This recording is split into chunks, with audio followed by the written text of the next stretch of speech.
I'm here today to talk to you about the concept of the self and how in certain modes of post-structuralist discourse this concept has been problematized and rethought. The self is a concept without any unity. I'm the product, all of what they do to me. We're going to break it down, give you some instruction, breaking down the structure, a construction. This is your final introduction. Go on at the edifice of ideology, breaking it down within the semiology. In itself, metaphysical fiction, capital T truth is a big contradiction. Okay, everybody, let's get ready right now. We're going to talk about theoretics for a while. We're going to kick some poetics of theoretics. We're going to talk about linguistics. We're going to talk about semiotics. We're going to talk about all sorts of stuff here. Lacan sets it up with his psychology, knocking down the unified self and narratology. Derrida takes it up in grammatology, taking on the myth, the Western teleology. All dessert tells us all about the obvious, the way in which ideology is robbing us. Unitary self is quite an illusion. Our relation to society creates this confusion. We're going to slow her down right now. We're going to ease back. We're going to keep it down. We're going to talk about knowledge right here. We're going to take some linguistic defiance. We're going to remove your self-reliance from reality.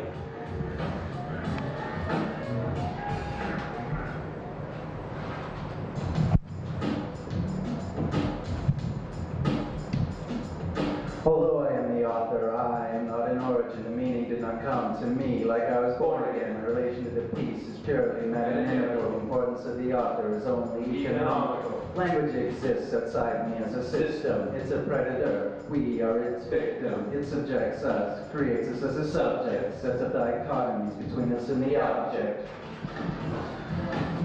I get the semiotic saturator here, boys. All right? We're going to make things a little more dense right now. We're going to break things up right now. We're going to soak it down. We're going to move all around. We're going to talk about language and existence and all sorts of concepts of reality.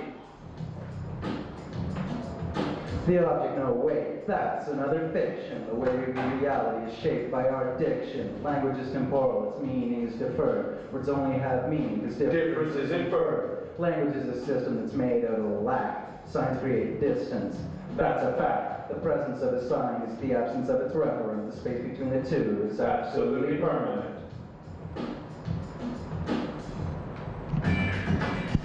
What we're talking about here is OG style. That's out of grammatology style. I had a hip translator named Gayatri, OG of grammatology.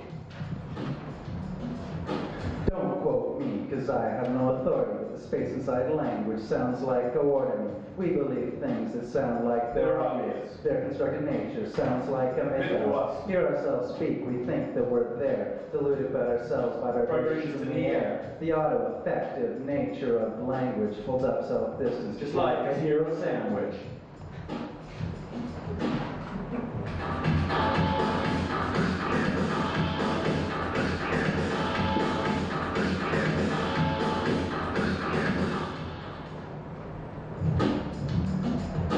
I am not the self about whom I speak. Linguistics like a hand makes this truth leap. My own self-confusion is not new to me. What is this self that's supposedly a unity? Science divided up into the signified. Signifier rides along on the other side. Structuralists claim a correlation of meaning. Derrida shows that their presumption's unseemly.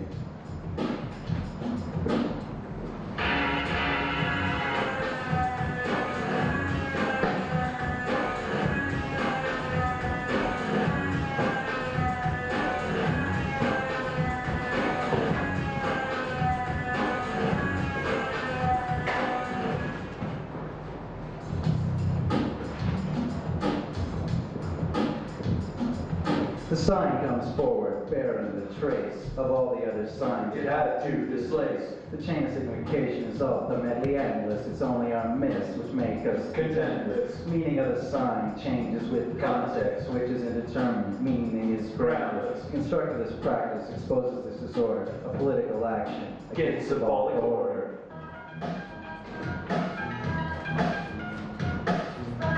We're moving on now. We're going to go on to a little more modern theory now. We're moving out of the 60s, into the 70s, up to the 80s. We're going to keep going now. We're going to include some other people, some people who haven't been heard yet. Let's kick it, Matt. Let's go on now. Come on, let's hit it.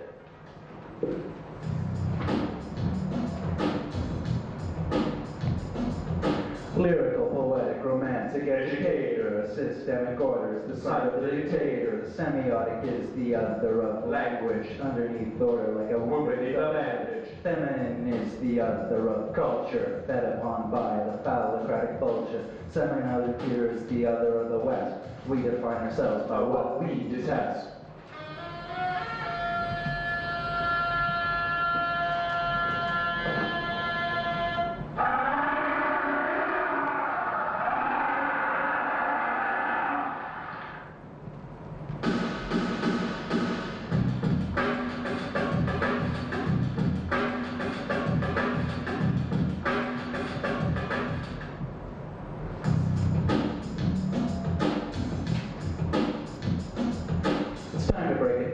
Line of the posse, texts are thick, covers are glossy. Connery wrote Freud on the basis of language. The unitary self is effectively disbanded. Derrida takes on Western metaphysics, writing in French, translated by Spivak. Chris Dave attacks the symbolic order, showing how the other confines his border.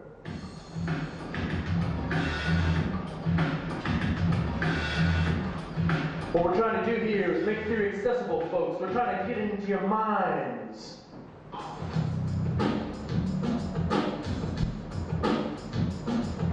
Alters are exposed to the myths of ideology, revealing hidden structure like X-ray radiology. Foucault works on historical development, showing how ideas are established as permanent. Paul de Man is the man on the scene. He shows how the tech falls apart at the seams. Fish explores the academic practices, showing how theory defines a social praxis.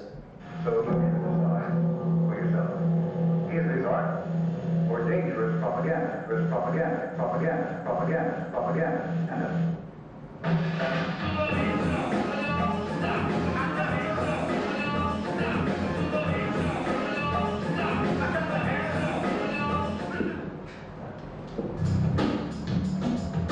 Color puts forth the framers of violence. When you in context, you define it. Part revels in linguistic polysemity. Text is pure play, dispersion, and extremity. Self is a metaphysical fiction.